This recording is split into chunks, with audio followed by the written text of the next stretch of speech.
Здраво Македонијо, предпоследна емисија во овој предизборен или изборен период, односно предпоследен пат се занимаваме со локалните теми во овој изборен циклус во воведниот коментар, или што би рекле ние во стендапот. И бидејќи битката во повеќето општини е известна и досадна, остануваме онаму каде јас, на пример, лично бев повикан дека сум неповикан како небитен лик и како бумбар кој не носи мед.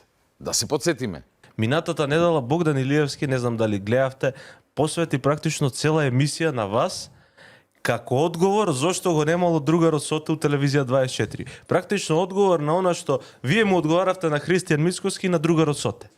И сега он кој фактор е во мојот живот Богдан Илиевски, мислам да не чисто да дури и Богдан Илиевски Бетмен го инструментализира. Ја не знам. Абе, види и бумбарот. Не, ова смешно е више. Слушај вака, и бумбарот највише брчи од сите, ама не носи мед. Тачно. Брчи многу, Да. Разбираш, ама не носи мед.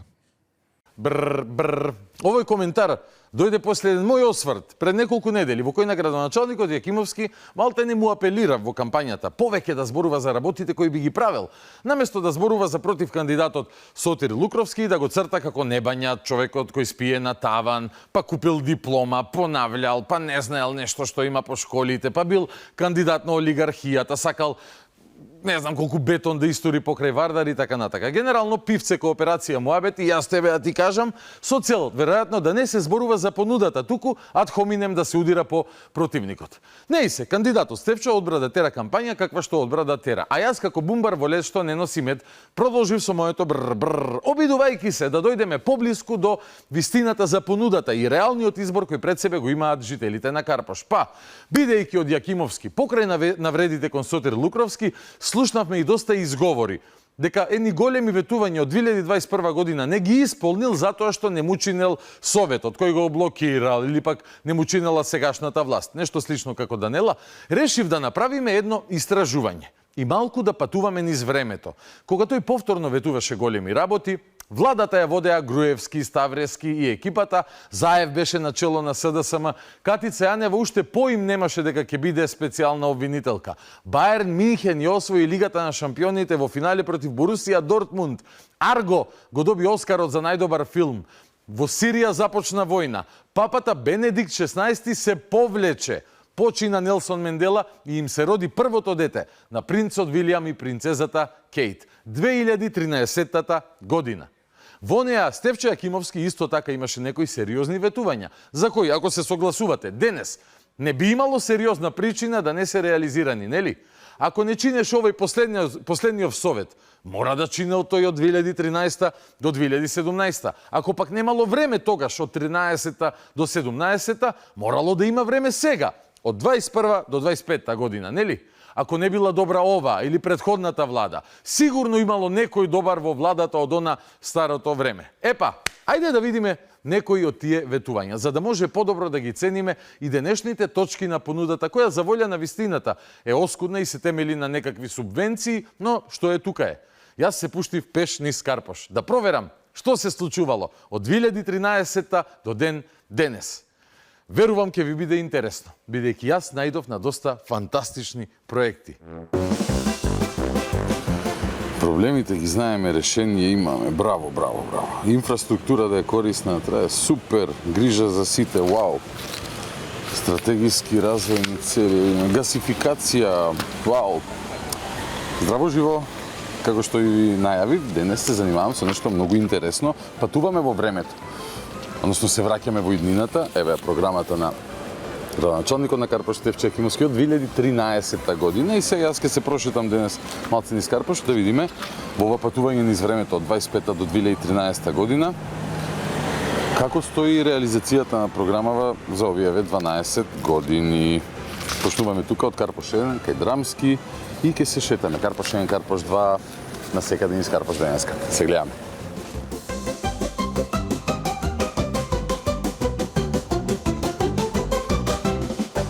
Еве овде во Карпош 1, например, има изградба на затворен базен во Основното училиште Христијан Тодоровски Карпош и ние сме сега тука во атарот на Основното училиште Христијан Тодоровски Карпош. Еве овде може да го видите затворениот базен, ветен во 2013 година, убаво изгледа.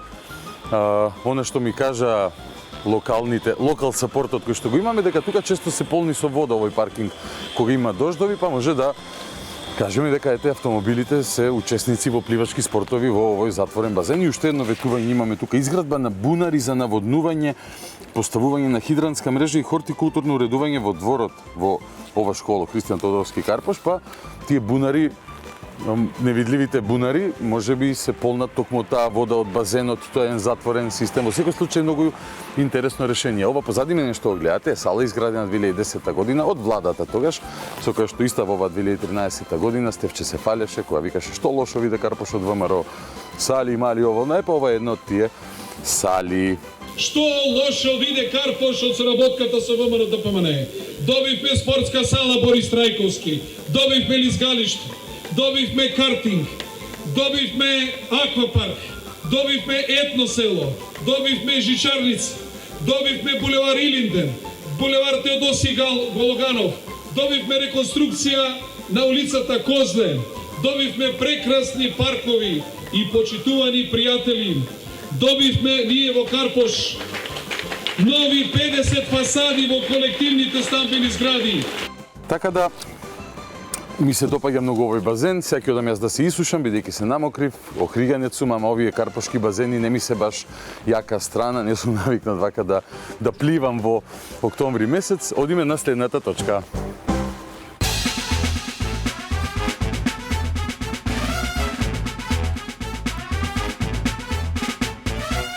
Карпош 2, реконструкција на фасадите и покривите на зградите.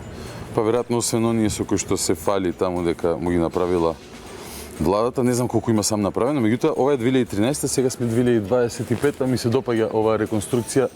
Многу интересен стил е овој на реконструирање, интересни детали има на фасадата и еве топло препорачувам и својата куќа градоначалникот да ја направи вака. И само еден краток коментар тука, поставување скелиња и као најава за фасада на 3 дена до избори е стварно подценување на интелигенцијата на граѓаните и третирање на Карпошани како да се IQ 87-9, а не се.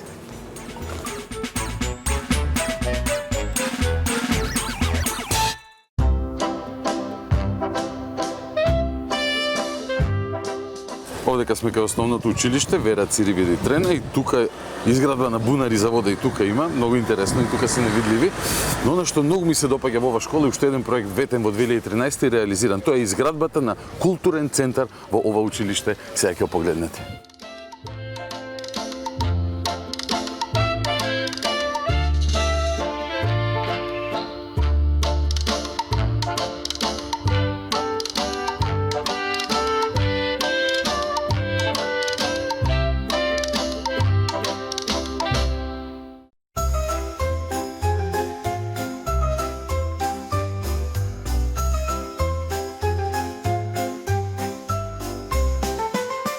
Прекрасно враќање во иднината е проверката на оваа програма од 2013 година. Уапа!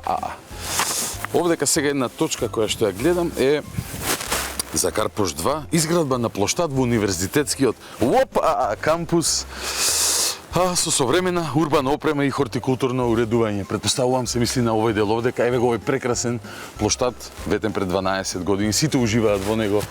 Најмногу автомобилите, како и во базенот. Фактички автомобилите се меѓу најпривилегираните жители на општина Карпош. Уживајте во овие кадри од плоштадот од 2013.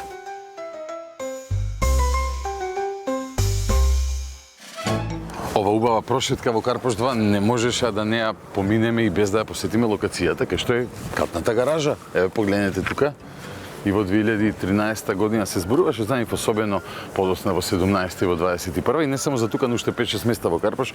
Сега искрен да бидам, не знам дали овој невидлив објект е катната гаража, дали е можеби станицата за гасификација на Карпаш, што и да е, тоа е невидлив, но затоа се видливи овие прекрасни големи убави зданија со кои што се бориме против бетонизацијата на општина Карпаш. И таму имаме и уште една убава фасада од реконструираните. Се на се една прекрасна убава идила во комплексот на факултетите. Одиме на следната точка.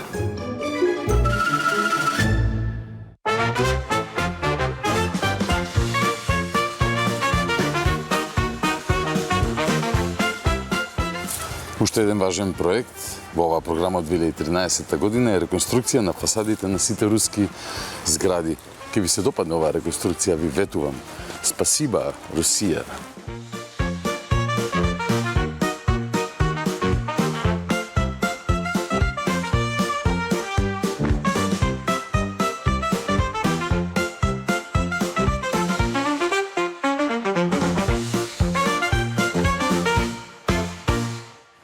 Вистинско уживање ми овој ден, морам да признам, кој ги гледам сите тие реализирани проекти најавени во програмата на градоначалникот на Карпаш Стефчо Јакимовски од 2013 година. Ако се прашувате каде се наоѓам, сега на вашиот екран ќе ви покажам каде се наоѓам. Еве, јас сум токму тука кај ова што гледате. Ова е новиот спортски центар во основното училиште Лазо Трповски. Еве, погледнете како е сето тоа убаво изведено, дотерано, средено. Навистина е прекрасно, мене многу ми се допаѓа овој спортски центар кој што е направен тука.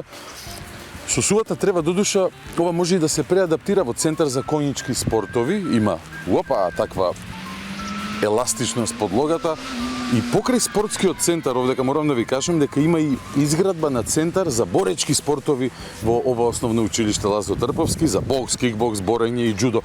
Па има ли подобро место за борење и за џудо од ова убава теревичка тука, така да ова е уште еден одлично реализиран проект, современа вежбалница, сауна и затворен базен. Па браво луѓе, базен кој никогаш не е отворен, мора да е затворен. Честитам, уште една одлично изведена акција за реализација на програмата од 2013 година.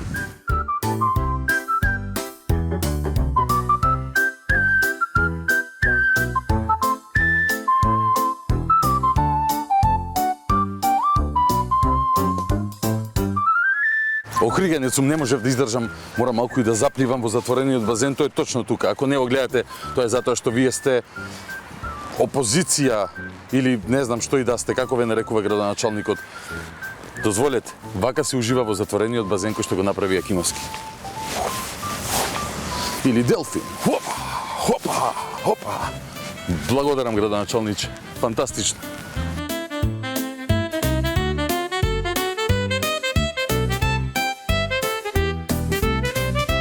Ова прекрасна прошетка, враќање во иднината, враќање во 2013 година, не може да не ја поминеме без приказ на еден многу специфичен феномен. Фактички ние сега во моментов се наоѓаме под земја, бидејќи поветениот проект е реконструкција на плато Лептокарија и на паркинзите овдека пред трговскиот центар Лептокарија се предвидува подземно паркирање, а над нас фактички кај што е приземјето, нивото на теренот, над нас има прекрасна фонтана, можеби може да забележите нешто, фонтана има со 5-6 водоскоци, со клуб и со се. Ние моментално сме под земја, кај што е подземното паркирање. Под нас има уште нова инфраструктура, канализација, канализација, топлана, се тоа е решено, бидејќи е ветен уште во 2013 година. Во трговскиот центар Лептокарија.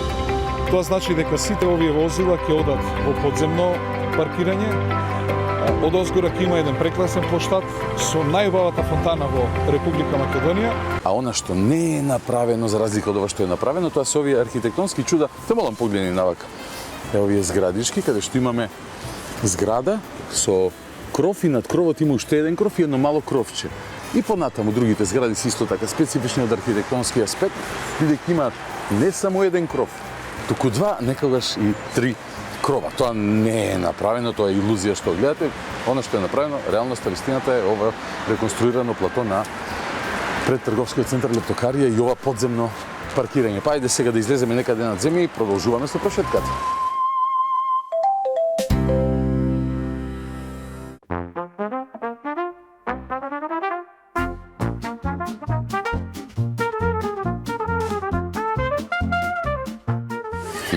Фантастично. Веќе сме во Карпош 4 во моментов, поминувам покрај базенот, не знам дали отворен или затворен, ќе ви го покажам во овој момент на екранот, спортскиот центар во основното училиште Петар Попарсов со има и отворен и затворен базен, фантастично. Игралиште за фудбал на песок и одбојка на песок. Ете, го видовте рендерот, ќе го видите наскоро и тука како тоа изгледа, фантастичен, огромен проект, најавен уште во 2013 година. Повеќе од доволно време имаше да се направи. Мислам дека се заврши за 2 до 3 години. Не требаше ни толку долго луѓето да чекаат. Едноставно погледнете го овој прекрасен спортски комплекс и наваму, еве видите, тоа е мислам отворениот базен, а веднаш до него е затворениот базен. Повторно ми доаѓа некоја желба додам и да запливам, да се нурнам во длабочините на овие проекти, меѓутоа се веројатно ќе го прескочам. И на наредната точка сигурно имаме некој отворен затворен базен, нуклеарна централа, центар за вселенски истражувања и за делење на атоми, но тоа ќе го дознаеме на наредната точка. Вие уживајте во спортскиот комплекс.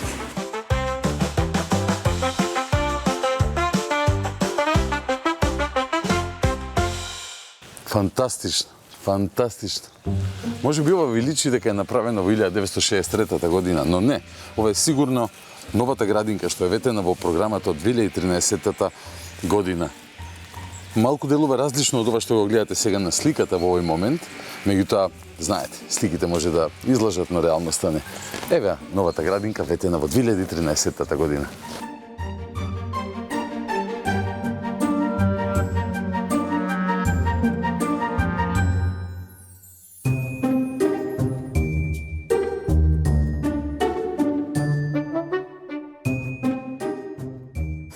Влае, два интересни проекти. Ова е многу интересен проект. Реконструкција на платото во Порта Влае, збогатено со нови содржини и урбана опрема. Не само што е реконструирано целосно целото плато, туку ова е и нов начин на реконструирање на платоа. Ова е најсовременото плато, бидејќи е еко плато. Фактички е збогатена зелената површина на ова плато преку овие прекрасни тревки кои што се монтирани. Уживајте.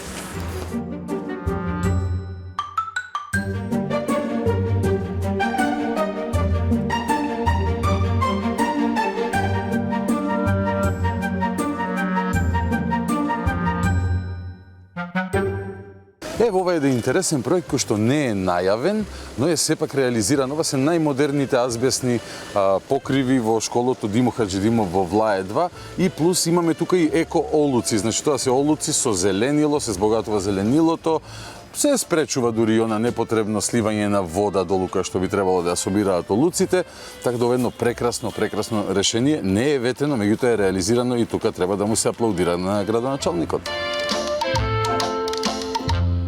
Секако во Влае 2 мора да се забележи уште еден проект ветен во програмата 2013 година, тоа е реконструкција на спортската сала во основното училиште Димо Хаџидимов. Навистина се гледа како е добро реконструирана, не знам дали во горниот дел таму може и покривот, убава реконструкција е извршена и тука, меѓутоа тоа не е се, не е само што е реконструирана салата, туку точка број 2 во проектите, еве ви го на вашиот екран да го погледнете овој прекрасен спортски центар во основното училиште Димо Хаџидимов. Гледате како изгледа на слика, меѓутоа во реалност е уште подобар.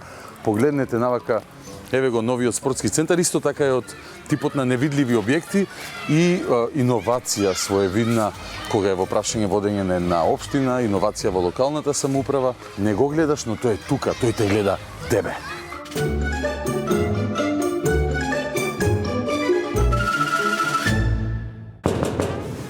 Ова е квалитет, бе. На ваков квалитетен начин се спречува бетонизацијата на Карпош. Поставуваш ваква ограда не е на друга причина, туку само за да ја заштитиш населбата од некои градежни машини кои што може да дојдат навечер и преку ноќ да издигнат некаква зграда.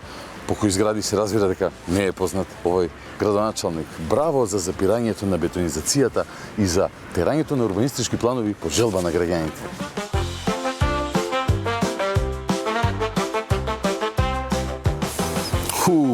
Ова е навистина прекрасно. Не знам дали ви го покажам прво или да видите како изгледа. Ајде ќе ви го покажам. Погледнете го, луѓе. Ова е новиот спортски центар во основното училиште Братство. Погледнете какви грандиозни дела се ветени во 2013 година. Видете ги овие фантастични рендери, фантастични најави. И еве сме тука, во основното училиште Братство. За мене веројатно е новата спортска сала за ракомет за 1000 гледачи. Тука и затворениот базен во истото основно училиште, а имаме, може да видите, Дом на културата, театар со 200 гледачи, галерија, сала за состаноци, сала за културно-уметнички друштва и танцување. Прекрасно е да танцуваат, баш има убав простор за танцување. И кафе, ресторан. Ако сте гладни или ви се пие кафе, свратете, може тука да си ги извршите и тие ваши потреби и желби. И конечно, погледнете го и овој оджак, кој што гледате, ова не е оджак за затоплување, сигурно тука е за овие соларни панели кои што ги гледате на кровот, и тие соларни панели на посебен начин работат и после мора да има и еден оджак за да се издуваат сите штетни гасови.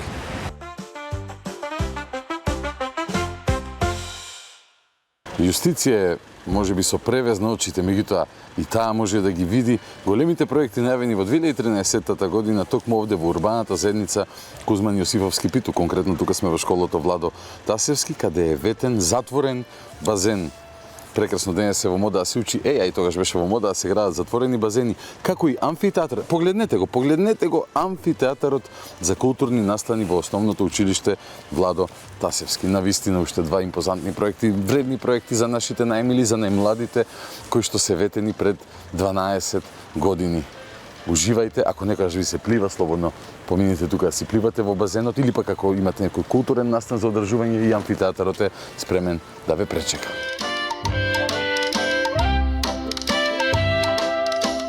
И урбана заедница Владо Тасевски или Мое мало, што ви се рекло. А тука не можам да не ви го покажам овој проект што го гледате сега на екранот, овој прекрасен амфитеатар во основното училиште Војдан Чернодрински. Има и тука и други проекти најавувано, кошаркарски игралишта и така натака, меѓутоа најимпозантен е амфитеатарот кој што треба да го видите, ветен во 2013 година во програмата, да ве подсетам само како се викаше, да не заборавите, Храбро. Па сега ќе ве замолам да бидете храбри и да го погледнете оно што другите не можат да го видат. Еве ви го амфитеатарот за 500 души во школото Војдан Чернодрински.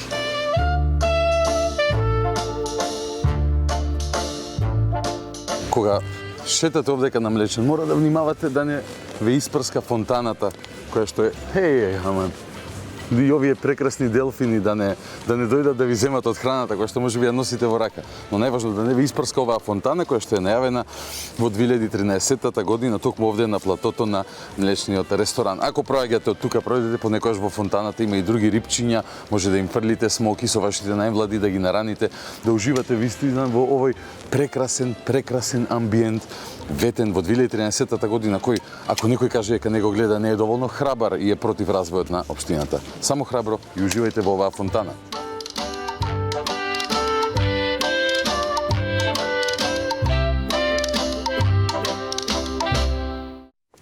Сигурно се прашувате каде сум, но јас сум тука, во новата катна гаража. Уште еден проект ветен во 2013 година. Додуше тука пишува изградба на паркинзи, знаеме дека беа ветени многу катни гаражи, па сега сме тука во една таква катна гаража, исто од невидлив тип. Не знаеме дали е на 1 кат, 2, 3, 5 ката, можеби е на 15 ката катната гаража. Зависи колку пуцковач имате конзумирано, толку ката и можете и да видите. Не се најефтини овие катни гаражи, меѓутоа секако го решаваат проблемот на жителите на Карпаш со паркирањето. Ветен во 2013 година. Само храбро кога барате паркинг, бидејќи тоа ви го возможи градоначалникот.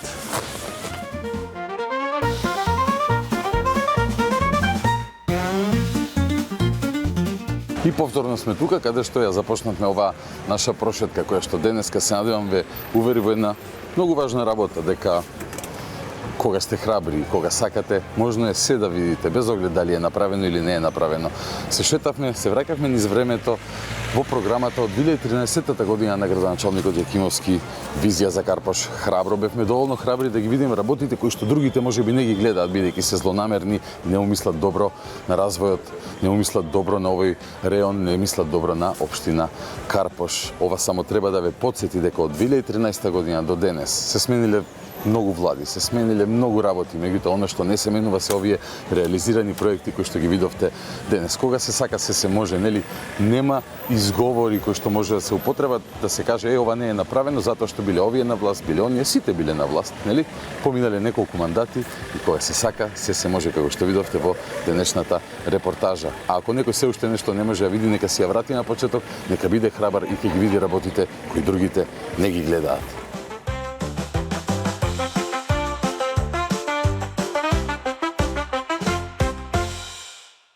Епа, това е.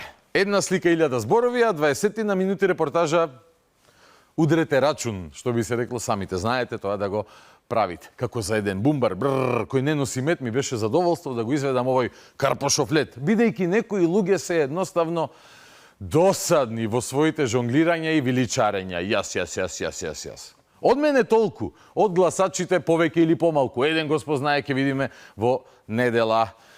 Овој воведен коментар, или тако речи стендап, тука завршува, оваа посебна мини емисија за стендапот тука ја завршуваме, ќе има една одјавна шпица, ќе има малку реклами, а после тоа започнува новата емисија со разговорот во студио вечерва со фантастичниот професор Стојко Стојков, кој ќе брилира 60 на минути, ви ветувам, вистинско уживање за сите сладокусци, за историјата која што е денес и наша реалност преку политиката која доаѓа од истокот, односно од фамозната европска бирократија.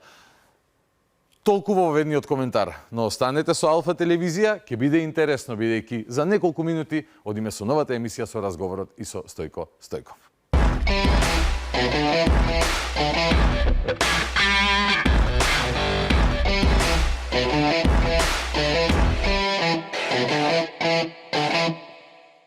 Вечерното шоу продолжува со разговорот во студио, како што ви најавив, после известно време, после сите тие изборни процеси, периоди, за занимавање генерално со политика, кеф ми е што полека си ја фаќаме онаа наша работа во која што знам дека сите ви уживате, да не должам, бидејќи немаме премногу време, 60 на минути, со пиринскиот војвода, професор доктор Стојко Стојков. Добро вечер, добре дојде. Добро најдов, добро вечер. Ти благодарам на иницијативноста, уште еден час да одржиме вака пред македонската јавност. Не е долг како што навикнале од нас, меѓутоа здравие. И на првата следна прилика која ќе си во Скопје ќе искористиме за да си го работиме она што си го работиме. Те молам, многу сум нетрпелив да знам зашто ќе зборуваме вечерва. Добро, пред само да започнам да најавам, убави работи се случуваат. Ајде. И тука 2 книги мои се пред завршеток. 2 книги? 2 книги. Едната ќе излезе во Бугарија до крајот на годината, а другата е вториот том на Табу, кој што е многу пообемен од првиот и ќе излезе можеби на почетокот на следната година. Ако ти фали промотор, јави се, знам некои луѓе. Да, и јас знам еден така што. А во Бугарија што фантастично, супер. А во Бугарија што издаваш? Па тоа е една книга која што ќе биде на бугарски и наменета за тие историски контраверзи и специјално за нашите луѓе таму, а и за сите честни бугари да видат дека она што мислат, што им го кажуваат официјално, дека не е тоа така, дека ние не сме така без аргументи и смешни како тие си мислат, всушност е прилично спротивно и да се на некој начин да се намали тензијата. Тоа е намената. Ги третираш оние нивни аргументи. Да. Нивни точки што сметаат дека им се јака страна, не знам. Да, сите нивни јаки сите страни, митови, така. Она што се премолчува го покажувам од другата страна и така, мислам дека е прилично добро. Се надевам дека планираш таа книга после во Македонија да излезеш. Живи и здрави. Така? Едно по едно, ти не можем да стигнам веќе од книги, многу се собра. Си размислил да се клонираш? Тоа е добра идеја секогаш. Па, На Бране сум му ја предлагал. И имам потреба од уште двајца како мене, еден да се бави со историја, еден со професура, другиот со новинарство, третиот со наша национална борба и така натаму. Апел до младите историчари во Македонија или па средношколци кои што размислуваат што да запишат, ако чувствувате малце вака пилето да ве влече, трк на историја може и на Универзитетот Гоце Делчев во Штип, кај што предава професор Стојков, затоа што навистина да Македонија има насушна потреба од повеќе луѓе како тебе, како Бране и како сите други, како Наташа Котлар, како Михаил Миновски, да не ги редам, сите посветени борци. Имаме потреба од историчари, многу сме малку, дури физички сме многу малку. Еве јас сега правиме нови елаборати за историја и споредувајќи со други земји, загледав да речеме Институтот за историја и археологија, сличен со нашиот, кој што е во Солон во рамките на Аристотелевиот универзитет. И таму што гледаме, таму имат само како византолози 8 души и археолози 12. Додека ние сме, јас сум сам, мислам, во Штипскиот универзитет, 20 археолози вози, тука тројца во Скопје. Чисто физички сме многу малку, а има многу работа за работење. Да си тераме ние со таа работа, да, еве, јавен час по историја. Повторно гледам, ќе третираме некои интересни теми. Фајло што си ми го пратил, се вика што значи грк и бугарин до средината на 19 век. Добро, значи по принцип ние требаше да работиме и започнавме со кои се тие најсилните бугарски аргументи за среден век. Да. Ама ти ми пише во текот на летото дека се интересираш од една друга тема и сега тоа ќе биде поим од бугари во османлискиот период. Бидејќи има многу шпекулации. И без да се бавиме сега со тоа, да почнеме директно, дека и порано зборувавме основниот аргумент, всушност еден аргумент само има на вистина од бугарска страна, и тоа е дека ако се најде некаде поим од бугари, треба да биде интерпретиран како што се интерпретира денес. Тоа е една сингуларност, има само еднозначен поем од бугари. Наводно тој бугарски народ сегашен нација се создала во 9 и 10 век. Ние видовме дека тоа воопшто не е така. И од тука натаму каде да се сретне било која варијанта на бугари треба да се разбира како денес. Тоа е целиот аргумент. Било во среден век, било во османлиски период, така треба да се разбира. И тој има огромни проблеми. Прво теоретски, затоа што се заборава нешто што се вика семантика, а тоа е дека во зборовите има различни значења. Дури во најобичните зборови, дури денеска во зборот бугарин значи најмалку 4 различни работи во Бугарија, а да не зборуваме во текот на историјата кога всушност значел многу работи, десетици работи. И плюс се развива, ништо не останува истото, да се претпоставува дека сегашното значење постоело цело време е погрешно. Прво теоретски, второ и практично бидејќи бугарската нација не постоела порано. Луѓето не би користеле збор со значење кое што не постоело во нивно време. Немало ни нација. Немало нација, немала таа идеја за ова што денеска се зборува се третира како народ, нација во Мизија, Трака и Македонија. Такмо нешто. Истото важи за сите други. За сите. И за македонци, за грци, за срби, за албанци. За сите такви поеми. И сега тоа е фактички целиот тој аргумент, истиот продолжува и во османлискиот период. И тука четирите значења само може да ги повториме. Четири во Бугарија, значи има етничкото значење кое што е бугарин, народот, бугарски народ, окей. Другото е граѓанско. Во Бугарија традиционално секој што е граѓанин е бугарин. Ахмед Доган е бугарин. Бугарин, апсолутно, да. Ромите се бугари. Сите се бугари. Ерменци, евреи, сите се бугари. Да, све се бугари. Третото е наследено од природбата. Тоа е во опозиција на турчин. Значењето е христијани наспроти муслимани. И така може да има ситуација кога некој ќе каже беа таму четворица бугари, 5 турци. Ама од тие четворица бугари, еден е ерменец, другиот е влав, третиот е македонец, четвртиот е бугарин, а од таа страна се помак некој друг, дури не мора да има и турци меѓу нив. Турците се муслимани, бугарите се христијани. Тоа се христијани. Тоа е наследено. Се уште го има, се среќава меѓу луѓето, а последното е се однесува на ова некој национализам, национално движење меѓу оние бугари по Волга. Кои што се луѓе со турски јазик, сосема други, ама и тоа исто така. Значи само тоа има 4 значења. Разбирам. А во минатото има X значење. И сега во минатото, еве во средниот век, да не забораваме, тоа беше име на едно царство, всушност неколку царства, управувани од различни елити, од различни народности, на различни места и со различни значења. И тоа беше империјално име. Тоа беше име кое што е мултиетничко, надетничко, политичко. Практично секој еден кој што беше жител на таква држава, било тоа да е влав, ерменец, било тоа да е куманите исто така, па и србите што биле внатре, нели, словени се, сите тие беа третирани на таков начин. Тоа империјално значење опстана и има своји последици и понатаму во османлискиот период.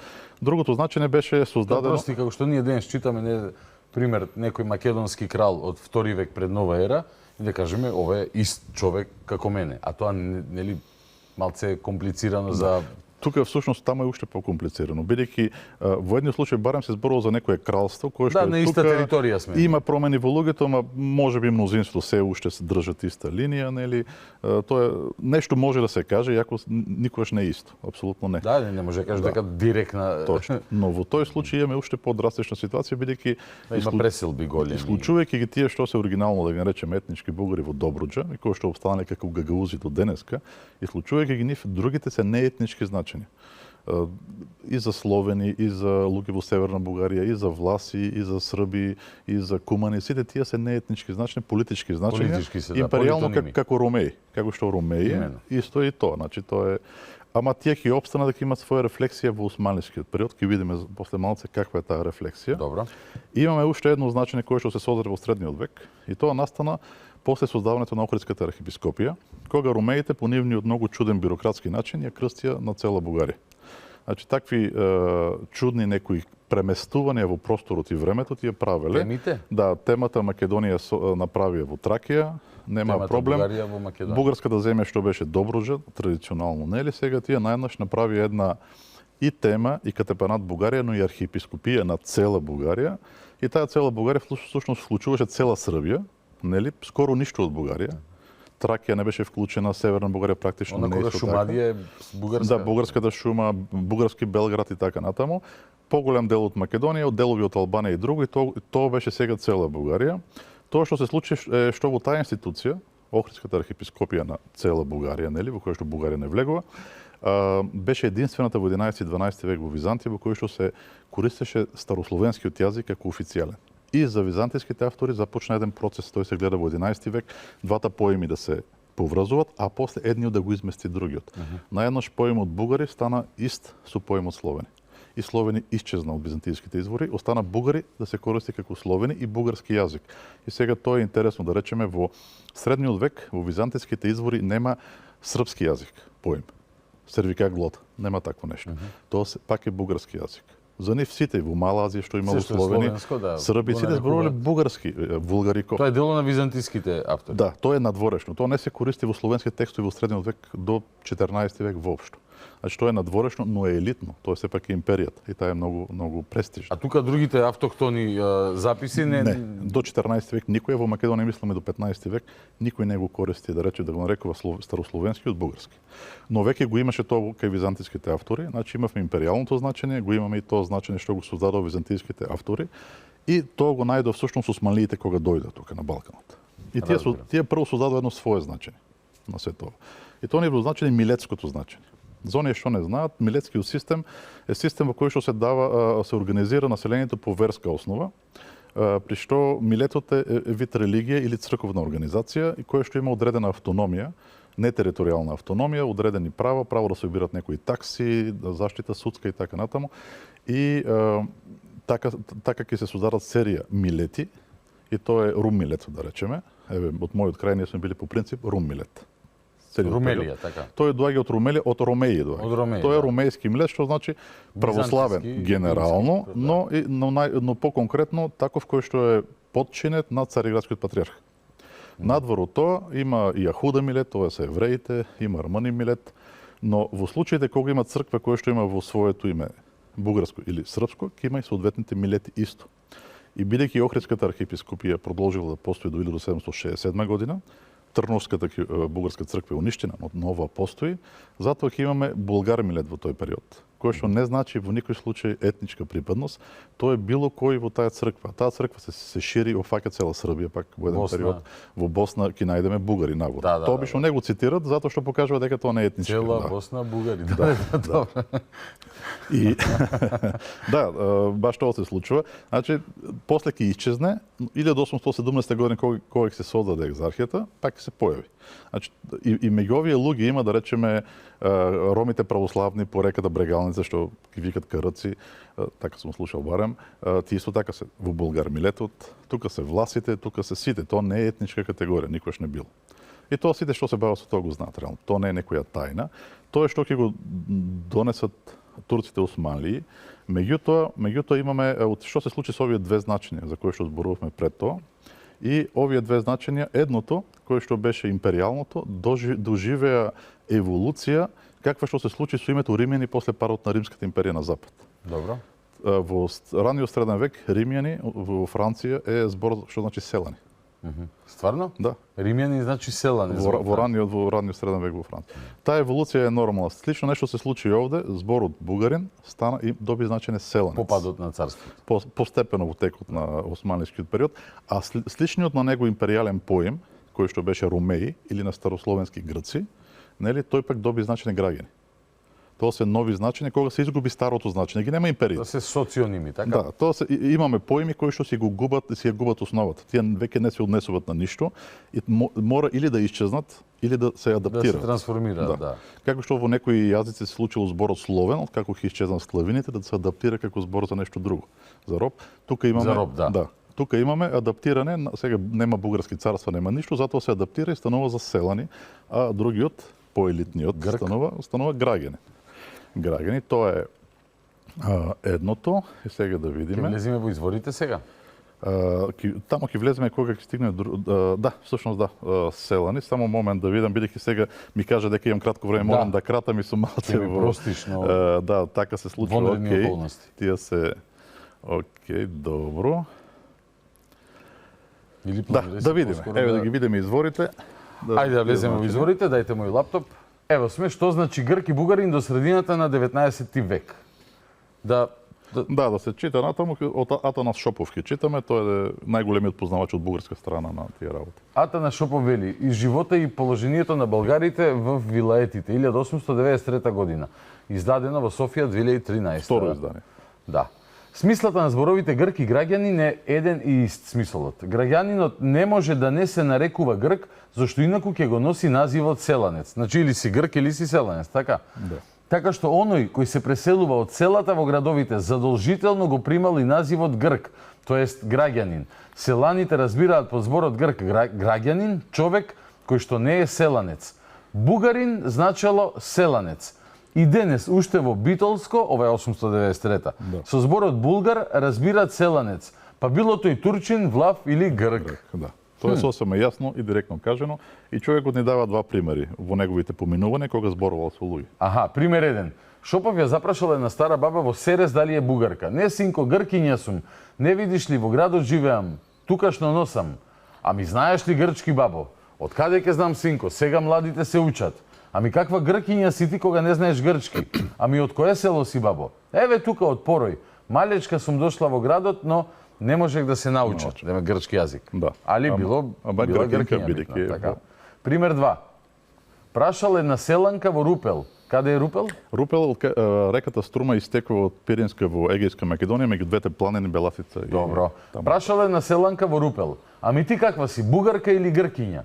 Селанката се исмеа со глас, а по неја и селанецот. Моето прашање им се виде чудно. Каква гркиња? Гркиња пере ли боса одили? Испревари селанецот.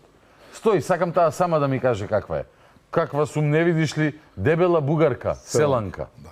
Тоа било значењето. И сега, Ова да не е говор на омраза, Стојко? Не е говор на омраза, тоа го пишува еден од најголемите бугарски националисти на 19 век. Чисто за овие кои што се спремаат со тужби да... Еве сега да потсетам во врска со тоа, една кај Миладиновци има од Охридско една песна, која што може би се сеќаваш, колку ми се мили бугарските моми, по цел ден ми жнеат на жешконо сонце. И сега тоа се користи за пропаганда. Тоа е еден од исклучително ретките случаи кога имаме збор бугарин во народните песни кај нас. Но какво е неговото значење? Мислам во случајот дали е тоа етничка припадност или е тоа селани значи. И мислам дека многу лесно може да се утврди што е тоа. Прво човек треба да се праша зошто само бугарските етнички моми би женееле на жешконо сонце. Зарем турци немале земја, зарем немале албанци и некои други немале земја? Зошто само бугарските моми женеат на жешконо сонце? После, зошто тоа е карактерно занимање само за бугарските моми и токму тоа занимање.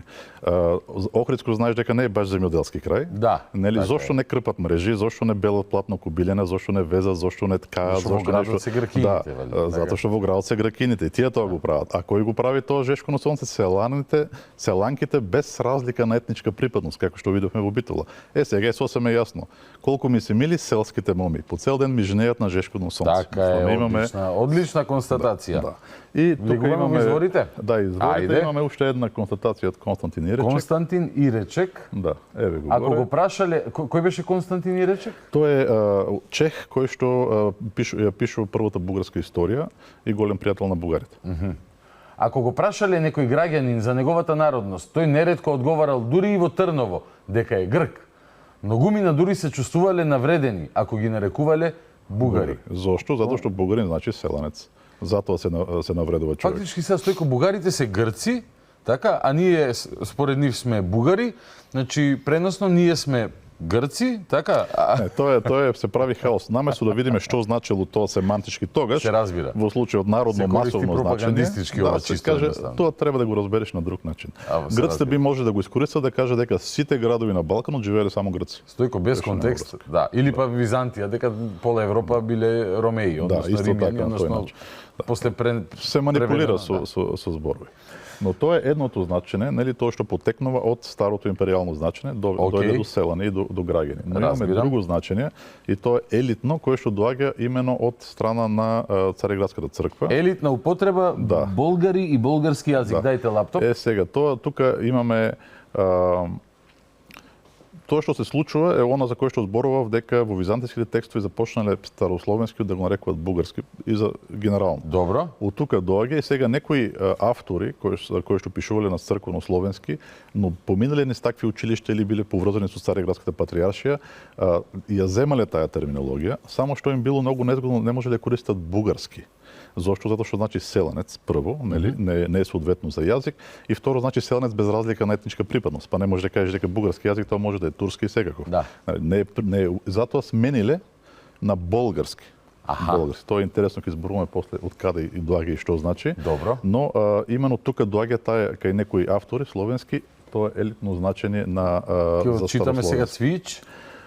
Сега да ќе почнеме со Цвич. Јован Цвич вели: Код Грка име бугарин означава исто што и словен. Грци називају бугарима и србе, ако не знају да су и Србије.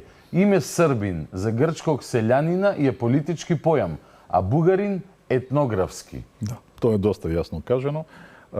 Нема што да се коментира, но да видиме назад во изворите, овие луѓе за кои што спомнав, кои го користиле овој избор, како тие го дефинирале. Продолжуваме со изворите. Да, со Спиридон Габровски. Спиридон Габровски. Окей.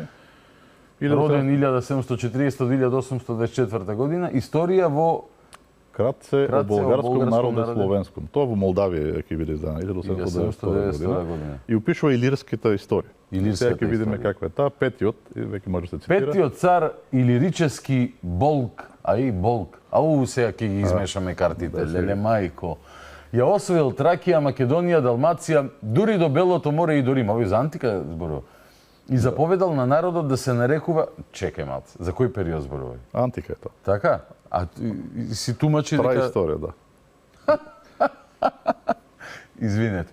Заповедал на народот да се нарекува со неговото име Болгаре. И од тогаш се нарекоа илирите болгари. А од кога Александар ја зеде целата илирска војска да ја бие вселената, и од тогаш започнаа болгарите да се нарекуваат словени и македонци. Ајде! Гледаме дека тоа е генерален поем кој што до Рим опфаќа цел Балкан и така натаму. Ајде! Но уште поинтересно, еден твој комшија, понадолу. Генадий митрополит Велешки, роден околу 1800 година во Поградец. Добро. Грците кои не нарекуваат варвари, нека си спомнат дека ја земаат својата просвета од Европа, а во Европа најобразованите филозофи се од Бохемија и Моравија. И сите тие се словени, наши браќа, чисти бугари.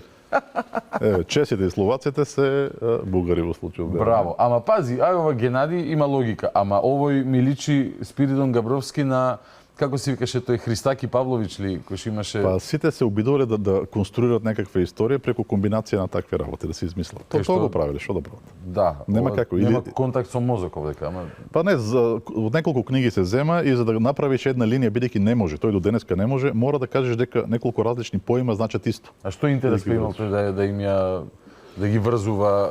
Па сакал да направи историја некој голем. Аха, си се трудел. Ако, убаво. Да. Ефтим Спространов, ево ми е Со земја. Грајан, да, така. По возраждањето в град Охрид, зборник за народни умотворенија, наука и книжнина. Софија 1896 година. Тој вели: Димитар Миладинов праштал жителите да се учат странство имено во Русија.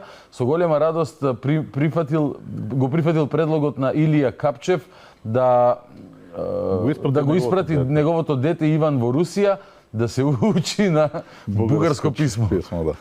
За нив било исто, руското писмо е бугарско. Тоа нема никаков спор нема по тоа. Нема, ама ќе излезе денес овој премиеров, како им се викаше предпоследен, од тој од академијата, академикот, со научарчињата, кој што тврдеше дека бугарите ја создале Русија и така натака.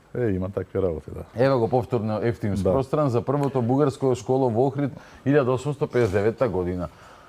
Учителот ниту имал книги, ниту имал учебници, само препишувал на бели листови, лекциите ги препишувал на бели листови и ги поделял на учениците по никаков случај. Може јас да правам. Ајде. Во некаков случај Мелети донел 150-200 српски буквари од Белград. Моментално се разграбиле и улесниле работата на Нелчинов. На таков начин тргнало веќе напред делото. Тоест, првото бугарско во наводници училиште во Охрид започнало да предава бугарски јазик со српски буквари. Така започнало.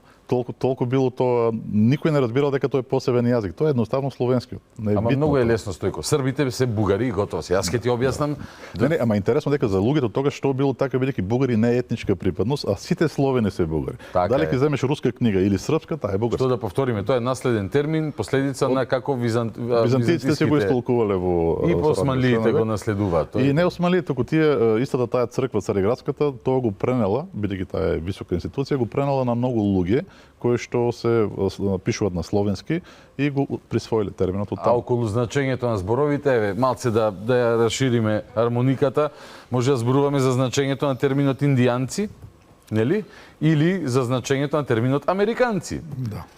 Нели, индијанците бидејќи мислел овој дека ја открил Индија, а американци, Америго Веспучи и така Дека натака. автограф. Се случајно. Нели како два странични примери вака, Не, во односно случајот е семантиката и важно значењето. да запамтиме дека за овие луѓе тоа не е етничка припадност на некој народ, тоа е генерално за сите словени.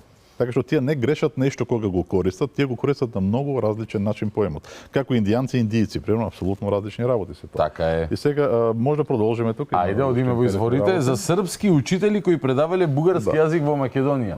Многу интересно. Прилеп 1860-61 спомени на Кузман Шапкарев. Да. Иначе, нели, омилен кај бугарите, иако е дводомен, нели, реално. Во дома не знаел да се прави номрена лисица, нели, за својот македонизам и така Да. натаму, но тоа.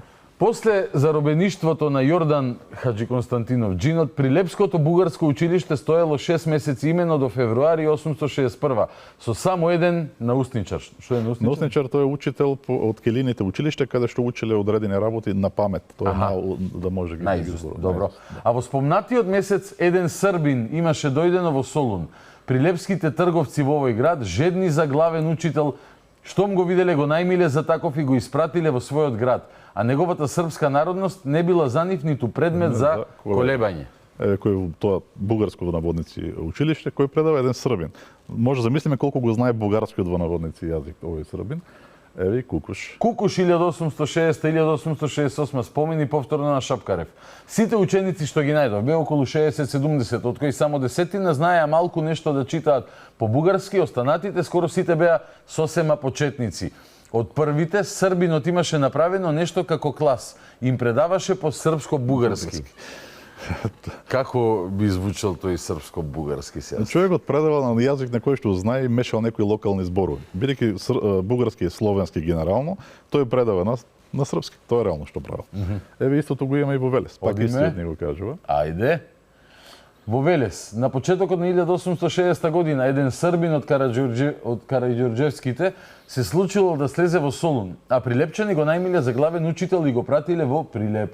Тој не бил сам. По истото со него време во Солун имаше дојдено друг сличен на него србин, родом од австриските области. Бреј. И тој знаел бугарски? Велешките трговци во овој град, кога го виделе, го зграпчиле, го најмиле за главен учител и го испратиле во својот град. Таму бил учител неколку години. Тој имаше научено малку бугарски, зборуваше една смеса од српски и бугарски јазик. Тоа е зошто се случува тоа? Затоа што тие под бугарски разбира словенски. Затоа нема проблем дали човекот е русин, дали е србин, не е битно, тој на словенски А зошто предава. српски прават дистинкција? Тоа го прави Шапкарев. Аха. 30 години порусна ја прави таа дистинкција, ама луѓето очигледно не ја правеле таа дистинкција тогаш. И затоа си го земале, затоа што ако ја правеле, Не зашто могло да би се земало разбира, да земеш србин да ти предава наводно бугарски. Но бидејќи е словенски, нема никаков проблем еден србин или еден русин да ти ги предава. Тоа е тоа. Одиме Сега понатаму. да видиме самиот како се запознало. Болгарски равно на црковно-словенски. Да. Океј. Кузман Шапкарев за неговото запознавање со български јазик. Струга 1858 година. Инаку тој учител по грчки бил цело време. Случајно некако ми се јави една најважна појава. Преку неа бев среќен за прв пат да се запознам со почетокот на нашето народно писмо, со бугарската азбука. И овде бугарите ликуваат, викаат, види. Видна секаде. Да. Го прашувам, каква е таа книжка? Српски буквар, буквар, да. ми одговара. И овде дека бугарите брат. Ја земам и ја разгледувам. Таа беше навистина српски буквар, напечатен на 3 начини. На граѓански српски печат, на ракописен и на црковно-словенски. Скоро бев слободен читач на словенски и бугарски, Де што и како си ги дели. Дури и убаво да пишувам со ракописниот начин. Незадоволен веќе од букварот, барав други словенски книги, бугарски или српски, за мене беше се исто. Само да беа словенски и со словенска азбука напишани. Вау! Тој бил баш ист како сите овие, бугарски, словенски, исто му се фаќа. Давај се. И тој научил каде во српскиот буквар имало бугарска азбука. Само македонски не гледат пустинскиот, мајку му стар. Може да продолжиме со него како тој продолжува да опишува неговите маки со бугарскиот јазик. Тој ќе биде натоварен според него од Охридските првенци да напише до рускиот амбасадор едно писмо на бугарски. И сега човекот поима нема што да направи и се обидува да пишува на црковно-словенскиот и тоа за него е бугарски и сваќа дека не може да го напише. И тоа е голема мака, еве тука гледаме. Шопкарев за бугарскиот јазик 1859-60 година. Тогаш мене на памет ми немаше паднато дека друг е црковно-словенскиот, а друг старобугарскиот.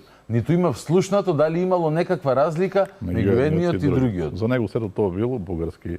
И од кога се изнамачил го прашал Димитар Мелдинов што да прави. И му кажува пишувај на својот роден говор. Не се мачи. Јас започнав да пишувам на просто бугарски. Да, тоа е неговото толкува. На струшки. На струшки. Да. Влашкиот певец извикал Кирие Екракса. Кирие Екракса по грчки, а истовремено излегол и бугарскиот и извикал по бугарски. Господи, возвах тебе. Тоа не е на бугарски. Тоа воопшто не е на бугарски. Господи, возвах тебе, помилуј ме. Тоа е на црковно-словенски. Значи туку поново се гледа дека го нарекуваат бугарски црковно-словенскиот. И сега малце како мајта да се види тука. Аха, русите се еднокрвни и инородни на еднородни на бугарите. Писмо на Неврокопската бугарска општина до рускиот амбасадор во Цариград 3 јануари 1870 година. Нас, милите ви, еднакви, така едноравни браќа. Каде беше? Ние милите ви еднокрвни. Иста крв. Една крв. Да, тука е голтната. Еднокрвни браќа, милите ви еднородци, народноста ни по цяла Македонија. Значи со русите се еден народ и една крв. Бугарите со русите се иста крв и народ и во Македонија ние сме исти како тие русо-бугари. Затоа што го сваќа тоа генерално како ист народ. Русо-бугари. Ова чиво писмо е ова? Тоа е писмо од Неврокопската бугарска општина до рускиот амбасадор. Сега Александар Теодоров Балан исто така подоцна ќе пишува кога пишува за Мисирков дека рускиот цар беше за него, за бугарскиот селенец, бугарски цар. И тоа да се илустрира добро едни спомени интересни за 1886 година кога рускиот цар ќе биде избран во бугарскиот парламент. Значи за Мисирков рускиот цар бил бугарски цар. Не за Мисирков. Мисирков пишува нели за во критика на книгата на критика на него. Тоа Балан спомнува дека да, вистина еве доскоро и во судот се гледаше, а и за нашите селани рускиот цар беше бугарски. Добро. 1886 година рускиот цар е избран во бугарскиот парламент. Тоа малку луѓе го знаат, тоа е многу интересна анегдота. Стварно? Да. Тогаш го симнале Александар Батенберг, кој што бил кнез претходно, и сега требало да бара друг, но за да бара друг треба големо народно собрание да се направи и се прават избори за тоа. И во една област, Кутловица, денеска град Монтана, има масовно движење меѓу селаните кои што барат рускиот цар да биде избран. Тој да ги реши тие работи. Тој е бугарски цар вистински. И сега тука има од учителот што бил тамо и кој што за малце ќе биде истепени многу лошо бидејќи не дозволувале да се кандидатира рускиот цар за пратеник, нели? Како што сакале селаните, имале проблеми и тука дава баш Ајде. Спомени на Младен Атанасов Синигерски. Да. Од село Кутловица учител. Ево и линкот каде ова. Дедо Петар вели: нема потреба од уште 5 мина, зашто тој рускиот цар вреди повеќе од колку целиот бугарски народ. Овие зборови на Дедо Петар предизвикаа голем ентузијазам и толпата викна: така, тој вреди колку целиот народ. Ура! Да. После изборите. Вечерта околу 6 часот изборите завршија. Како резултат се покажа дека рускиот цар и мачушка Русија заедно добиле 1497 гласа. Другите кандидати добија по 70-80 гласа, а само Гоцо Прванов од село Горно Церовене имаше добиено 138 гласа. Еден неопишлив восхит ги обзеде скоро сите гласачи. Вечерта сите кафани вриеа од пијани селани и скоро сите во еден глас пееа: рускиот цар е цар на земјата, највелик, прв над се. Русите се наши браќа, наша плот и наша крв. Тоа може да се случи само кога верува дека тоа сето е исто. кога нема се уште свест за посебни народи меѓу нив. Затоа да, ако тој е словенски цар, значи и бугарски цар нема проблем. А овој Прванов да не е на Гошо не. Мислам дека нема врска со него, друга област се. Сега ова друг файл имаме ние една да видиме какви се тие учебници од кои што многу преводбенци кажуваат во случајот на Партенија Зографски, од кои што тие учеле демек бугарски јазик. И сега ќе го разгледаме. Тоа е интересен учебник од 37 страни. Малечок е. Ајде. Да го пуштиме и да почнеме страна по страна да го видиме. Дамаскинари? Не, другиот файл. Одиме кај Партени, прости. Добро. Аха. Дајте лаптоп, слободно. Ова е насловната корица. Тоа е корицата. Одеме малку. Ќе почнеме страна по страна. Да видиме од каде учеле демек бугарски јазик луѓето во некои училишта. Се имате прилика видите како изгледа слика на оригинална книга. Овие бланко страници ги гледате, бидејќи лаптопот не ми е баш при рака. Начално учение за децата. Од Партенија Зографски е напечатано. Архимандрита Партенија Зографска го. Ајде да видиме Партенија Зографски. 1858 година.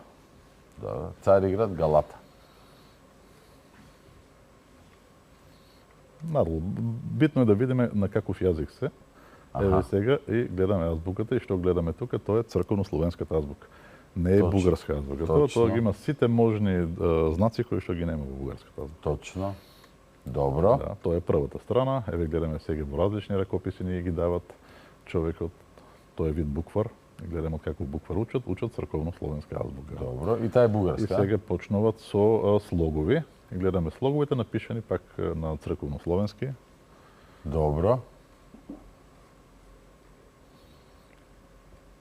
Пак слогови, со три букви слогови. Продолжуваме натаму со Овдека? Двусложни слогови, кои што се состојат од два слога, слог од два слога.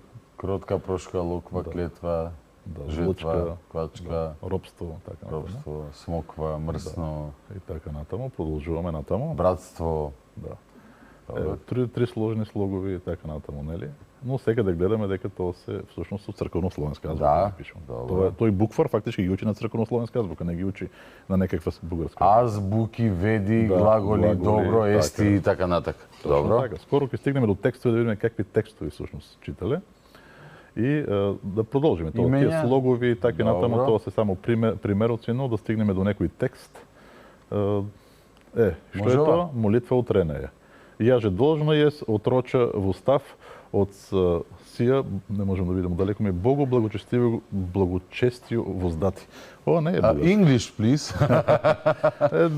Па јас мислам дека не е бугарски. Не е воопшто. А? Така? Не е воопшто. Се шегувам, нормално. И сето тоа надолу е црковно-словенски. Сето тоа е црковно-словенски. Господи Исусе Христе, Сине Божи, моли Тие ради пречистеја Твојме матери, како јас знам, сега ма импровизирам. Но очигледно не се ето не се работи за...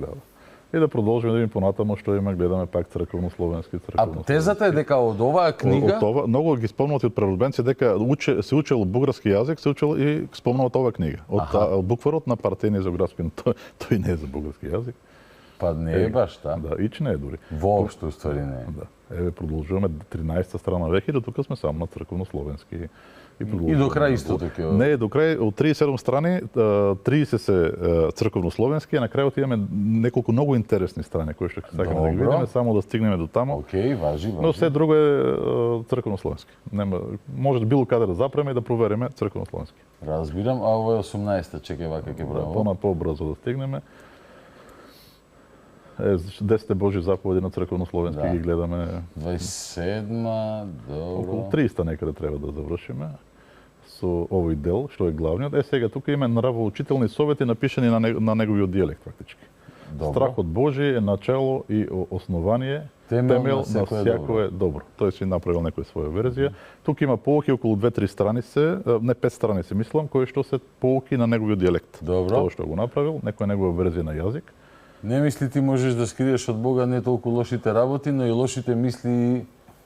Да, тоа се верски поуки. Зашто Бог совршено знае и гледат не толку се што правиме, но и тоа што мислиме и што тоа помислиме во сета наша живота. Ова не е баш исто бугарски, ако смеам да забележам. Тоа е поскоро западно-македонски дијалект, така е, со некои зборови внесени до човекот носи на себе образ Божи, затоа и со работите тој треба да е подобен Богу. Па јас го разбирам. Па сега, тоа е многу мојот- блиско до твојот мојот дијалект. да. Значи има 5 страни такви со поуки и после се оди најинтересниот дел, последниот е имено третиот кој што е неколку страни. И таму ќе видиме како е насловен прво. Да појдеме до таму. Бро. Многу интересно е насловен, уште малце. Кога ќе кажеш вака нешто многу интересно ќе видиме, претпоставам колегите твои од Бугарија викаат леле немој. Што ли нашо Ама сега? доста со интересни работи. Сега, бугарска азбука, за тие бугари што знаат да пеат, читат толку по грчки и сакаат да се учат по бугарски. Сега да видиме кои се овие. Чекај.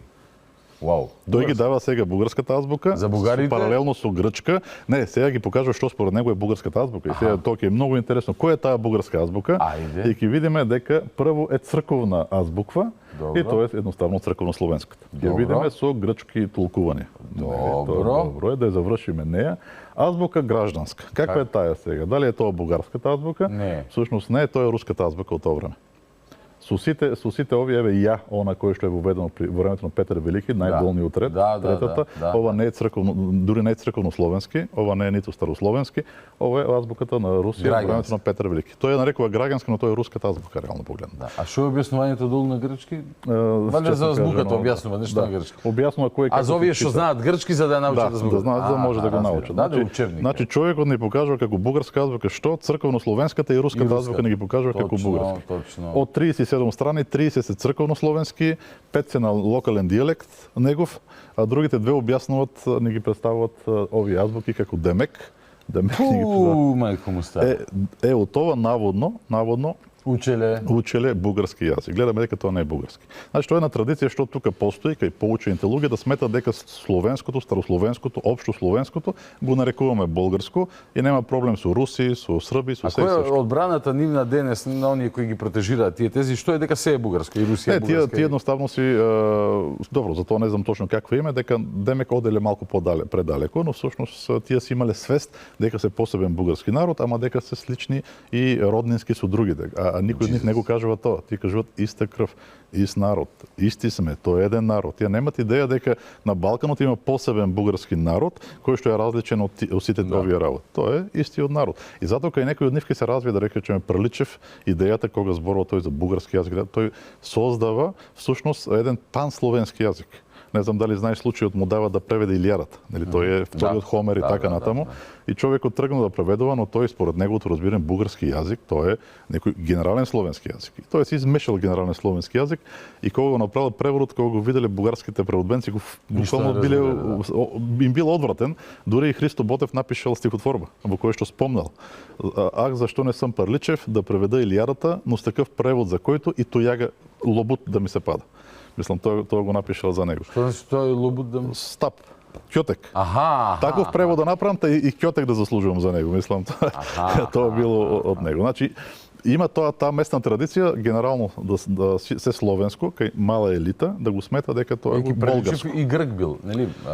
Као граѓанин. Да, прво бил тоа, нели, како граѓанин, па грчки јазик бидејќи тоа официјален, па после го спечелиле на другата страна и сега тој сам си кажал на грчки пеам како Славе и на бугарски не можем да рекаме комагаре. Мислам тоа е многу интересна негова констатација.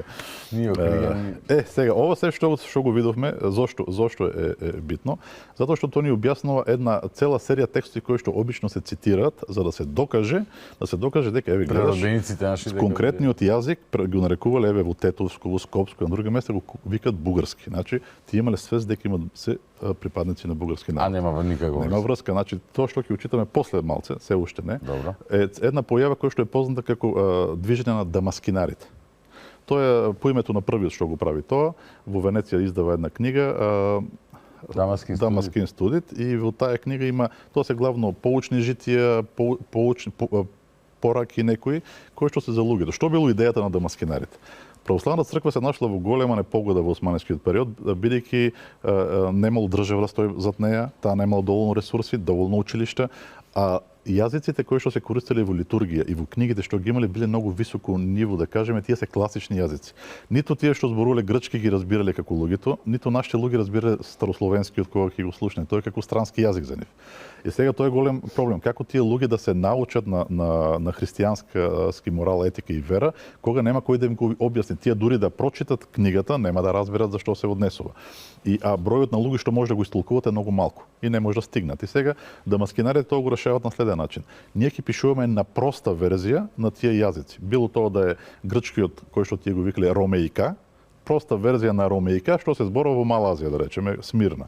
Или ќе пишуваме на проста верзија на болгарски, тоа е старословенски јазик, на некој дијалект. И така кога ќе напишат на дијалект, ако некој прочита, ќе разбере, бидејќи е разбирлив за некој. И тие подцртува дека тоа е прост јазик. И во нашиот случај болгарски ќе подцртуваат и прост јазик. И сега тука може да прочитаме серија такви примери, од кои што тоа мислам дека е јасно другиот файл. Ево го другиот файл. Дамаскинари. Една книга во Учение еврејско, Солун 1839 година. Ќе видиме дека сите книги немаат врска со ништо национално. Тоа се исклучително верски книги, немаат ништо национално. Во простиот и во прости и кратки език болгарски кразумление простому народу. Значи тоа е напишано на прост и скратен јазик бугарски. И оваа реченица е на Тоа е на насловната страна. Значи и оваа реченица е според нив на простиот бугарски јазик. Така? Целта била да се предупредат луѓето што купуваат дека тоа не е класичен висок јазик. Ако си многу писмен, не ти треба тоа. Тоа е за обичните прости. Ајде ќе видиме така. Да видиме. Еве се Јоаким Крчовски да видиме. Крчовски. Какви се неговите наслови што ги објавил, за да видиме дека сите се строго христијански проповеднички. Слово изискано е заради умирание. Повест ради страшнаго и втораго пришествие Христова. Сија книга големаја митарства. Чудеса пресвјатија Богородици, различна поучителна наставленија. Ова е прости бугарски јазик. Значи, не, тој човекот сака да кажам, сите негови книги се исклучително на верска тематика. Тој не е некаков преродбеник, не се бави со никакви такви работи. И сега тоа е идејата. Значи, оти кажува дека е некој преродбенец. Не, тој е православен мисионер. Тој не е никаков преродбенец. И да видиме, еве тој неговата книга Повест ради страшного и второго пришествие Христова, многу пати цитират, преведена на простјајши, најпрост јазика болгарски ползување ради простјајших, најпростите човеков некнижник. Значи за користене од најпростите неписмени луѓе. Значи на таков јазик е припремен, не на класичниот старословенски болгарски, туку на друг. Еве Кирил Пејчиновиќ да видиме. Од ТРЦ Тетовско во огледало 1860. Ова го цитираше Кирил од Бигорски манастир како пример, нели за на BTV или кој беа таму кога правеа репортажа и огледало му ја отвори и рече видете тука. А тоа всушност нема никаква врска со нешто етничко. Написана на препростештим и некнижним јазиком болгарским. Долна мизи. Па самото читање на реченицата треба да ти каже дека не е ова. Другото утешение е грешним, преведено и исписано Кирилов иеромонаха Пејчиновиќа, бившего игумена Лешечкого монастирија Светаго Анастасија, преписано на прости јазик болгарски, долнија мизија, скопски и тетовски. Тоа го цитираат многу пати. А всушност тоа значи само едно. Тоа е јазикот, словенскиот јазик, ама не класичната форма, а дијалектот што се зборува таму. Тоа е се што значи, не значи никаков бугарски јазик во смисла јазик на бугарски народ што живее во Мизија, Тракија и Македонија. Воопшто нема никаква таква идеја во главата на овие луѓе. Еве да видиме, за да не сме сигурни дека тој дема некоја бугарска само свет национална и така натаму. Тој има напишано една книга што не е објавил никогаш. На Пејчиновиќ. Да, Житие и служба на цар Лазар не објавена, писмо на Пејчиновиќ од 3 декември 1833 до српскиот кнез Милош Обреновиќ. Еве сега што пишува да видиме. Того ради дерзнух писати, апше несоравнен вашего светлаго величество, обаче љубве ради духовнија и нашем српски отечествен. Тоа е долно. За љубовта духовна на нашето српска татковина. Значи дали го прави тоа сравнение? Не. Тоа се поеми кои што тогаш всушност имале сосема друга употреба за овие луѓе. Како што не треба да го правиме србин, така апсолутно е погрешно да го правиме бугарин, заради тоа што го вика словенскиот генерално бугарски јазик. Имено. Фала ти, многу одлична забелешка. И молитва на свјатих сербских просветителен Симеона и свјатителја Сави и свјатого Лазари књеза Сербска, Перваго Ктиторија, Лешечкого манастирија, свјатого Атанасија. И ова е на прост бугарски јазик напишано?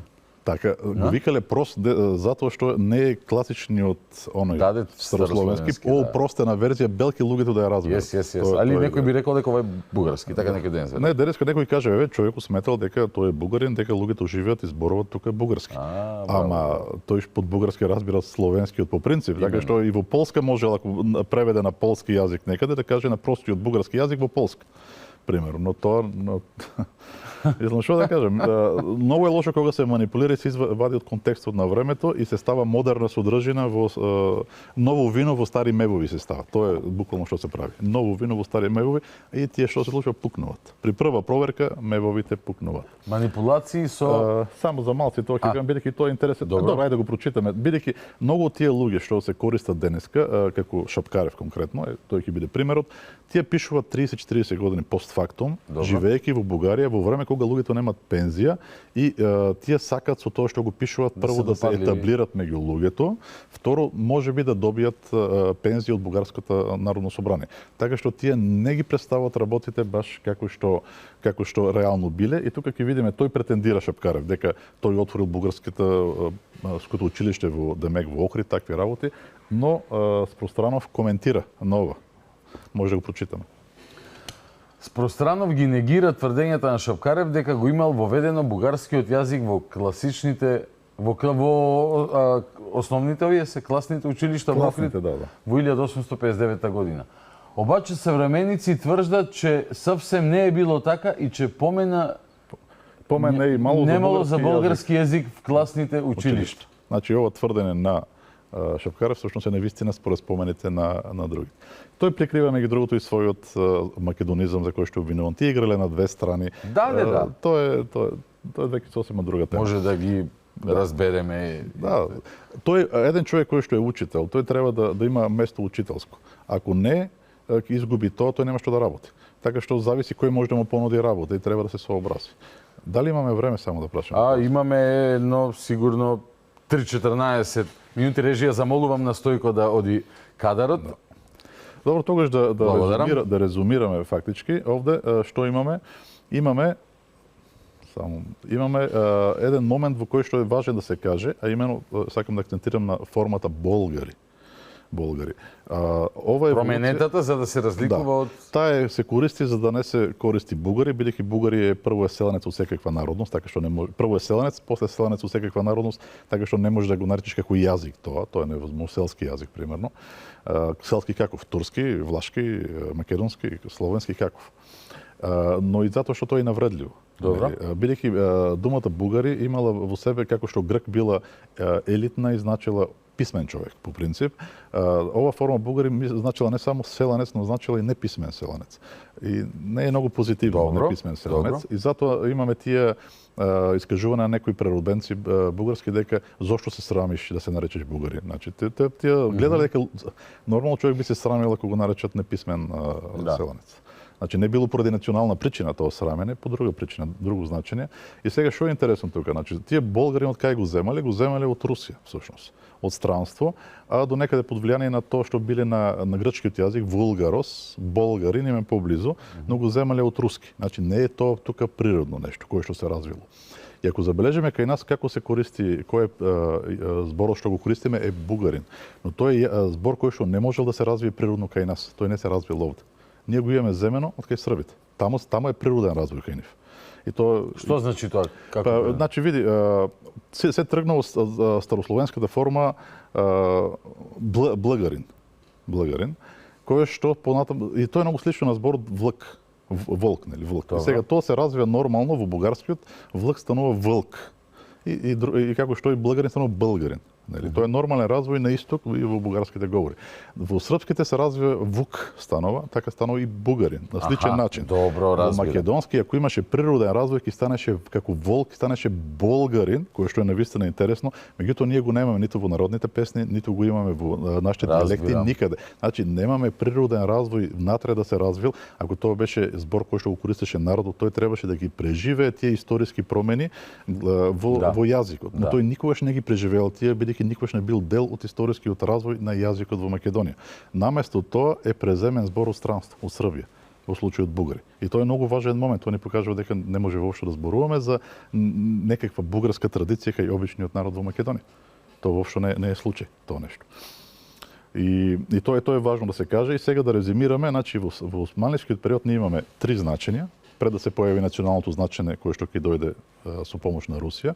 Имаме 3 значења: милетско значење, кое што е секој припадник на соодветна црква без разлика на народност. Имаме обично значење кај луѓето, значи селенец без разлика на етничка припадност и верска дури припадност. И имаме елитно значење кое што значи генерално словени, тоа руси, чеси, срби, секакви, нели, и болгарски јазик, исто така значи едноставно словенскиот, црковно-словенскиот конкретно. Црковнословенскиот е руска форма на старословенскиот, тоа не е нешто кое што е природно овде, а старословенскиот е јазик создаден на база на солонски говори кои што никогаш дури не влегле во бугарска држава. Значи не е ни правилно да ги викаме бугарски, но во таа терминологија тоа значи дека словенскиот по принцип и конкретно црковнословенскиот, рускиот, руската азбука видовме, српските буквари и така натаму, сето тоа е болгарско. Значи тоа се трите значења, ниту едно од нив не предвидува постоење на свест дека има бугарски народ на Балканот посебен и различен, дека тој има свој јазик, нели, дека тоа е на некој начин негова самосвест. Тоа е значење што ќе се појави потоа, подосна во текот на 19 век и постфактум сега преку училиште, образовен систем, нели, преку науката, тоа е етаблирано веќе и некој сака да ни наметне дека тоа е вистинското значење и дека овие луѓе во минатото тоа го имале исто така мисли. А се појавува во 19 век кога се формираат нациите, кога им треба приказна од историјата врз која што ќе го темелат. И тука има огромна улога руската политика, бидејќи таа помага тоа дефинирање се случаи кога Русија решава после 1830 и ослободува Бугарија, нели? Уште пред тоа, не само што е ослободува Бугарија. Да, 29 реално стартира формирањето на бугарската нација. 1829 ли беше Венелин? Не сум сигурен дали 29 беше, но има уште 2 тома после 30-тите години што издава на својата историја на Бугарија, оттаму учат, но и Русија ми ја пишува историјата. Практично да. Исто така тука поминуваат руски, да ги наречеме агенти, како професори, како Григоровиќ и други, кои што убедуваат луѓе да станат такви. Миладиновци, И јас сега со онак друга книга што ја пишувам, забележав нешто многу интересно. Ние би можеле да проследиме доаѓањето на бугарштината, буквално така се изразуват, или бугаризмот, во секој град на Македонија по години, кој го донел, обично човек во странство, и кога тргнеме по такви луѓе, стигнуваме неизбежно или до руско училиште стипендија или до руски конзул, кој што го поддржал, тие училишти со така се поддржувани, бидејќи Русија си имала свој интерес на Балканот и инвестирајќи во тој свој интерес, таа неверојатно помогнала за создавање на бугарската нација. Штета е за нас што сме немале таков батко да ни помогне. Да. Но во тоа создавање доаѓа цел нов бран од луѓе кои што завршиле во Русија и тие се судираат тука на локално ниво со тие традиции што се од грчките училишта, на луѓе како Миладиновци, Шапкарев и другите кои што го има се уште тоа генерално сваќање на болгарски како општо словенски. Овие доаѓаат со новата идеја. Не. Бугарски значи народ кој што е во Мизија, Тракија и Македонија. Зошто на тие 3 места? Затоа што Русија има потреба од тие 3 места. Прво да има држава која што да биде плацдарм, како кажуваат за Босфорот и Дарданелите, но и особено важно да пресече патот на Австро-Унгарија да не излезе на Солун. И затоа тие 3 области, фактички тоа се креирало од надвор, каде да биде. И овие луѓе доаѓаат со овие идеи, тука доаѓа до судир. На почетокот соработува. Австро-Унгарија па во Албанија го прави истото што и Русија во Бугарија. Сите се обидувале на некој начин да си земат своји територии. Во Грција имало руска, бугарска и руска, британска и француска партија. Чисто да се потсетиме на да видиме како не е многу различно од сега со сите тие друштва кои што одат лево десно, проекти и така натаму. Големите сили си го терат својот бизнес. Така, и Балканот како меѓа секогаш бил таква пресечна точка на разни интереси, а Русија сака тогаш во Македонија да го носи бугаризмот во корист на нивниот проект Бугарија, нели? И во корист на геостратешките интереси. И сега што се случува интересно нешто е дека доаѓа на почетокот можеле да се помират ово во 50-тите години со сите да зборуваат бидејќи зборувале слично, болгарски или 850, болгари, бугари, българи и секој си сонувал нешто по тие поими, немало усогласен што е тоа. Некои бугарски преродбенци сметале дека украинците се бугари, пример. Дека до крајот на Тесалија живеат бугари, дека секоја глава, како викал секоја глава чат излегува, нели?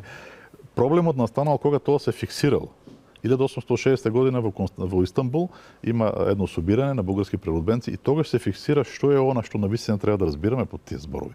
Не да се зборови во кои што да ставаме се и се што е тоа и тоа било баш по прашањето за бугарска црква. И тогаш се утврдени две работи кои што ќе предизвикат мала револуција во Македонија. Јазикот треба да биде бугарското наречие. Значи тие ги разликувале на бугарско и македонско, кое што е многу интересно, нели? Значи бугарското наречие не македонското и второ создавање на црква која што ќе биде со центар во Истанбул. И тоа ќе биде бугарска национална црква. И тоа многу ги погодило многу луѓе во Македонија. Бидејќи во Македонија веќе исто зрел национализам кој што барал македонското наречие да биде литературно и Охридската архиепископија да биде црквата. И кога станало јасно дека со помош благослов на Русија победува ова другата верзија, тогаш се појават на сцената македонците. Тоа ше кракот и тогаш се појават македонците кои што кажа не. Македонско наречие Охридска архиепископија, ние сме потомци на Александар, името македонци и Македонија го користиме. Точно во тој период. Да, тогаш се појават. Самиот Славеков кажува го видовме пред 10 години. Тоа го пишува 1871. Пред 10 години 1860. Еке миладиновци дома се пееле песни за Филип II, така и за Александар. И се појават сите овие. Сега многу од нив се двојни, бидејќи играле на таа страна. Тоа е друго. Прекрасно ги објаснуваш нештата и се ова е на најинтересното. Викаме стоп. Треба да прекинеме. Имаш уште доста, ама нема. На најинтересното, ама ова е поттик, повик за сите сега дома и се нервира, вика зошто нема уште саат и пол и јас би сакал, но просто некогаш во телевизија кога работиш, просторот што го имаш за снимање ограничен поради тоа што овде работат и други луѓе и имаат сите разноразни обврски. Денес такви беа нештата, едва и чекам да продолжиме со разговорот. Едва и чекам. Добро, тоа ќе го одложиме малце понатаму, бидејќи тоа парче што остана сега треба да го оформам пак да биде цел нова емисија. Епа да. Но имаме за следниот пат намерно ти го направив за направиш. Имаме ние да се вратиме на оригиналот. Ова што го почнавме со бугарските аргументи, сумнивно со очувани. Ова беше како мал ескиз на страна. Дојди овдека во Скопје на месец дена, ќе снимиме 100 емисии и после работи си пишувај си таму се. Не е толку лесно тоа. Добро, но благодарам. Ти благодарам многу, едве чекам да се видиме повторно и сигурен сум дека и сите што останаа со нас до крај го делат истиот впечаток. Со среќа со книгите и чекаме добри вести и што поскоро повторно се видиме. Со задоволство, благодарам за можност. Благодарам што останавте со нас до самиот крај. Знам дека уживавте и дека ги исподелувате моите впечатоци од вечерашната емисија. До следниот пат стандардна процедура. Гледајте, слушајте, размислувајте, анализирајте, извлекувајте собствени заклучоци темелени на наука и факти, како професор доктор Стојко Стојков. Добра ти ног, Македонијо, главата горе.